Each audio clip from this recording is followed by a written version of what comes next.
Well, people, how are we feeling after finishing Alice in Borderland Season 3? Be honest. Did the ending blow your mind? Or did it just completely mess with your head? Because if Alice in Borderland doesn't make you question reality, is it even doing its job? I'll say it straight. The finale was pure chaos. Characters falling, betrayals unfolding, hidden rules being broken, and yet the one thing everyone was waiting for, the Joker reveal, never came. And that's exactly why we're here. Because trust me, this ending wasn't just about what you saw on the screen. It was about what you didn't see. Now, before we dive headfirst into the breakdown, I need to warn you. Season 3 was not designed to give you answers. It was designed to set the stage. Every single twist, every confusing moment, every misleading reveal was a setup for the true nightmare that's coming in Season 4. But hold up. Let's address the elephant in the room, Banda. Yes, Banda.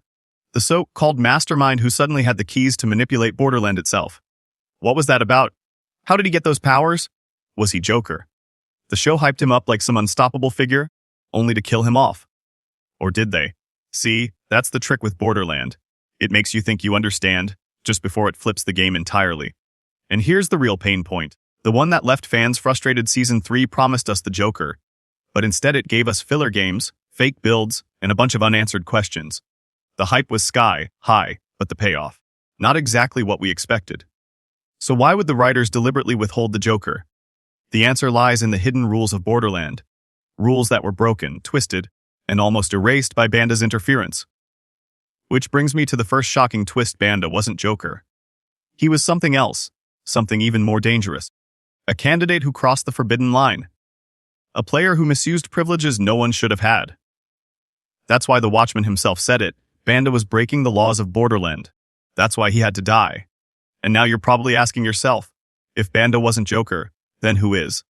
And why is the Joker's airship still hovering, untouched, even after Arisu completed his final game? I promise you, we'll get to that. But you'll want to stay glued until the end, because the clues are hiding in plain sight. In fact, some of the most forbidden knowledge of Borderland is locked inside this ending. Knowledge that connects directly to Season 2's survivors, to Arisu's choice, and to the very structure of Borderland itself. And if you think you're ready for those secrets, then buckle up. But before I reveal those hidden truths, let me say this one thing. If you love these deep dives into the darkest corners of Alice in Borderland, and you don't want to miss the Joker's unmasking when it finally comes, then hit that subscribe button right now. Because what I'm about to tell you, you won't hear anywhere else. Now, let's crack open the ending of Season 3 and uncover the terrifying build up to Season 4. Here's where things start to get terrifying. The Watchman wasn't just some background figure, standing in the shadows of Borderland. No, he was the ultimate enforcer, the keeper of the rules. And if you listened closely to his words in Season 3, he made one thing clear. The rules of Borderland are absolute. They cannot be bent. They cannot be cheated. And yet Banda dared to try. Think about it. Banda didn't just manipulate players. He was manipulating the game itself. Every trial, every stage, every calculated move he made. It was as if he had insider knowledge no ordinary player should possess. But here's the catch: that kind of power doesn't come free. The Watchman himself called it interference. Banda was crossing boundaries he was never meant to cross.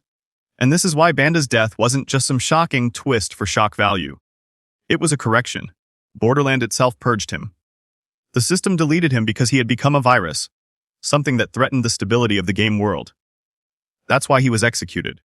Not by another player, but by the rules themselves. But wait, if Banda was only a pretender, then what does that say about the real Joker? Because here's the kicker. While all of this chaos was unfolding, while Arisu fought his final game, while Banda was busy playing God, the Joker's game was never even touched. The airship, looming above Borderland since Season 2, remained locked, sealed, and waiting. That's not a mistake. That's a message. And the message is simple: the Joker is not just another face card. The Joker is the architect of the rules themselves. The wild card who exists outside of the hierarchy of kings, queens, and jacks. That's why you never saw Joker appear in Season 3. Because Joker isn't meant to be a boss fight.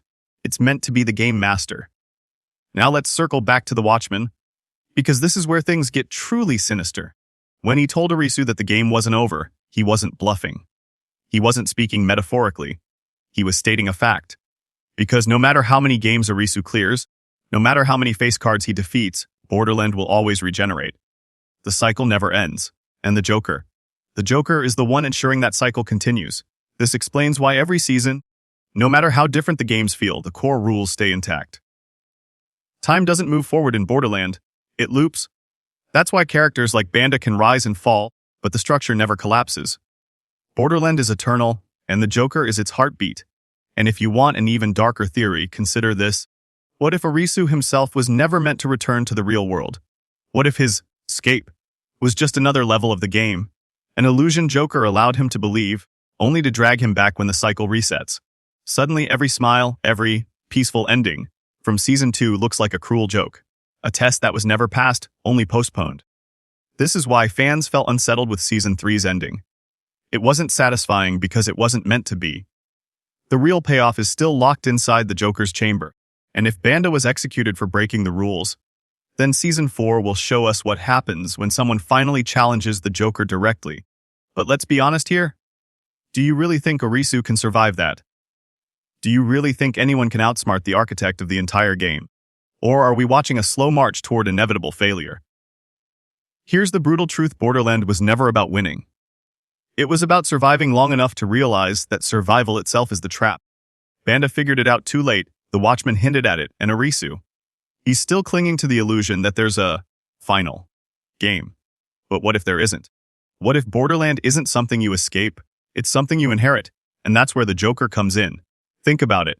Every card has a rank, a role, a purpose. But the Joker is chaos incarnate.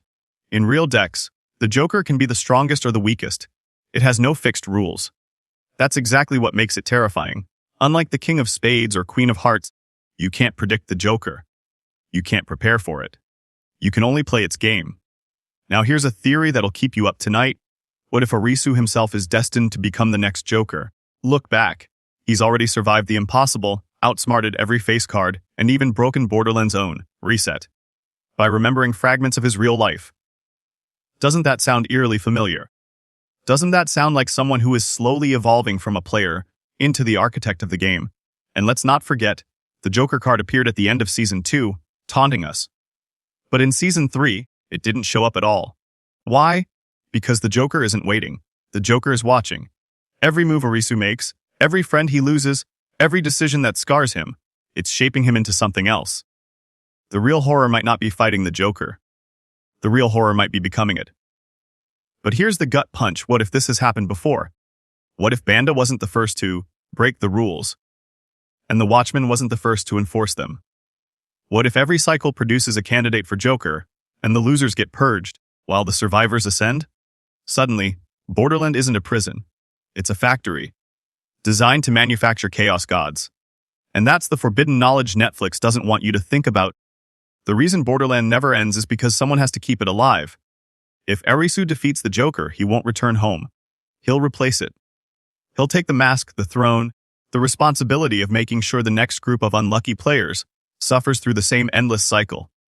Now pause and ask yourself, would you even want Arisu to win if that's the price? Is it better for him to die as a player, or live forever as the architect of hell? This is where I turn it over to you. Because this isn't just my theory, it's a debate. Drop your thoughts below. Do you believe Arisu will finally escape? Or is he destined to be the very thing he's been fighting against all along? The Joker. And before you go, let me be clear, Season 4 isn't just going to raise the stakes. It's going to rewrite everything we thought we knew about Borderland. So if you're not subscribed already, hit that button. Because trust me, you don't want to miss the next game. Because the scariest twist isn't that Borderland continues. The scariest twist is realizing you were never meant to leave.